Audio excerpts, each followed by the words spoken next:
துங்கபத்ரா நதிக்கரை ஓரம் 19ஆம் நூற்றாண்டு ஆங்கிலேயருடைய ஆட்சி காலம். இப்போ மாநில நிலங்களை அரசுரிமை ஆக்கிக்கிட்டு இருந்த காலகட்டம். அந்த நதிக்கரையில் இருக்கக்கூடிய ஒரு மகானுடைய ஆலயம், அது சம்பந்தப்பட்ட நிலங்களையும் அரசு தன்னுடைமை ஆக்கிக்கணும் அப்படின்னு முயற்சி பண்ணிட்டு இருந்தாங்க. அதுக்கு பக்தர்கள் கிட்ட பலத்த எதிர்ப்பு. அது சம்பந்தப்பட்ட எல்லா மகஜர்களையும் பக்தர்கள் இங்க இருந்து அரசுக்கு அனுப்பிக்கிட்டே இருக்க அரசு அந்த விஷயத்துல முடிவெடுக்க ரொம்பவே தயங்கினாங்க. அன்னைக்கு ஆலயத்துல பெரிய பரபரப்பா இருந்தது. மக்கள் கிட்டே சலசலப்பு. யாரோ ஒரு அதிகாரியாம்ல அவர் வந்து பார்க்க போறாராம், அதுக்கப்புறம் தான் முடிவு பண்ணுவாராம் அப்படின்னு ஒருத்தர் சொல்ல, இன்னொருத்தர் அவருக்குன்னு நம்மளுடைய மகானை பத்தி அரசுரிமை ஆக்கிட்டு இருக்கிற மத்த நிலங்கள் போதாதா, நம்ம மகானுடைய நிலமும் வேணுமா அவங்களுக்கு அப்படின்னு இன்னொருத்தர் சொல்ல மக்களிடையே பரபரப்பு இன்னும் அதிகமாகுது. அதோ அந்த அதிகாரி வந்துட்டாரு, அவர் உள்ள போய் பார்த்துட்டு முடிவெடுப்பாராம். அவர் கையில தான் எல்லா தஸ்தாவேஜுகளும் இருக்கு, அவர் தான் முடிவெடுப்பாரு போல இருக்கு அப்படின்னு இன்னொருத்தர் சொல்ல அந்த அதிகாரியும் வந்து சேர்ந்தாச்சு. அவர் ஒரு செட்டில்மெண்ட் ஆபீசர். சம்பந்தப்பட்ட எல்லா ஃபைல்ஸும் கைகளில் வச்சிருந்தாலும் அவருடைய நடையில எந்த ஒரு அதிகாரத்தையும் தெரியல. ரொம்ப பணிவாவே வந்தவர். எல்லாரும் ஆச்சரியப்படுற மாதிரி தன்னுடைய காலணிகளை கழட்டி வச்சுட்டு தொப்பியும் கூட ஓரமா எடுத்து வச்சுட்டு தான் ஆலயத்துக்குள்ளே நுழையிறாரு. ஆலயத்துக்குள்ள நுழைஞ்ச அந்த அதிகாரி நேரா அந்த மகானுடைய சமாதிக்கு எதிரில் போய் நிக்கிறாரு. அந்த ஆலயத்தை சேர்ந்தவங்களும் அவர் பக்கத்திலே தான் நின்று பார்த்துட்டு இருக்காங்க, அவர் என்ன பண்ண போறாரு அப்படிங்கிற எதிர்பார்ப்போட.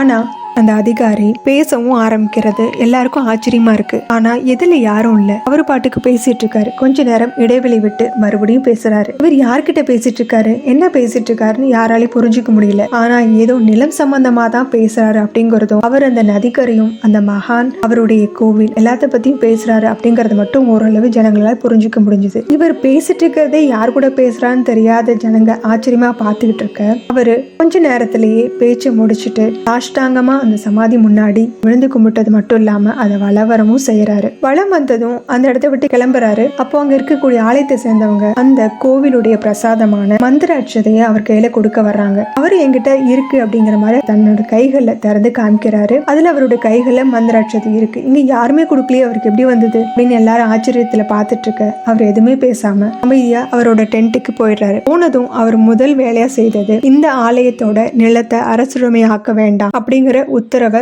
பிறப்பிக்கிறாரு. அவர் கொண்டு வந்த அந்த மந்திர அட்சதைய தனக்கு சமைக்கப்படுற உணவுல கலக்க சொல்லி அந்த அதிகாரி அதையும் கொடுக்கறாரு. அதோட கவர்னரோட கையெழுத்துக்காக அந்த ஃபைல சென்னைக்கும் அனுப்பியும் வைக்கிறாரு. ஆனா அவருக்கு தெரியாது இந்த ஃபைல்ல கையெழுத்து போட போற கவர்னரே தான் அப்படிங்கிறது. கொஞ்ச நாட்கள்ல சென்னை மாகாணத்தினுடைய கவர்னர் மனைவி நிறைமாத கர்ப்பிணியா இருக்காங்க. பிரசவ நேரம் நெருங்கிருச்சு. தன்னுடைய மனைவி இங்கிலாந்துக்கே கூட்டிட்டு போலாம் அப்படின்னு நினைக்கிற அந்த கவர்னர் தனக்கு பதிலா சென்னை மாகாணத்துக்கு ஒரு கவர்னர் நியமிக்கலாம் அப்படிங்கிறப்போ அவருடைய மனசுக்கு அந்த முதல் மனிதர் மகானுடைய ஆலயத்துக்கு போயிட்டு வந்த அதிகாரி தான். அவரே கவர்னரா நியமிச்சுட்டு அவரும் இங்கிலாந்துக்கு கிளம்பிடுறாரு. சென்னை மாகாணத்துக்கு கவர்னரா வந்து சேர்ற அந்த செட்டில்மெண்ட் ஆபீசர் ரொம்ப பெருமையோடையும் சந்தோஷத்தோடையும் அவருடைய நாட்காலியில உட்கார்றாரு. அவர் தன்னுடைய முதல் கையெழுத்து போடுறதுக்காக முதல் ஃபைலையும் எடுக்கிறாரு. எடுத்து அந்த ஃபைலை ஓபன் பண்ணி பார்த்தா அது எந்த ஒரு கோயிலோட அரசுரிமை ஆக்க வேண்டாம் அப்படின்னு சொல்லி அவர் சென்னைக்கு கவர்னரோட கையெழுத்துக்காக அனுப்பி வச்சாரோ அதே ஃபைல் தான் இப்ப அவர் முன்னாடி இருக்கு. அந்த ஃபைல்ல கையெழுத்து போட போறதும் அவர் தான். அவரால் இதை நம்பவே முடியல. அவருடைய மெய் செலுத்தது. அந்த மகானுடைய தரிசனம் தன் ஒரு பெரிய கவர்னரா ஆக்கியிருக்கு அப்படிங்கறத ரொம்ப பெருமிதத்தோட உணர்ந்த அவர் சந்தோஷமா அந்த ஃபைல்ல கையெழுத்தும் போடுறாரு.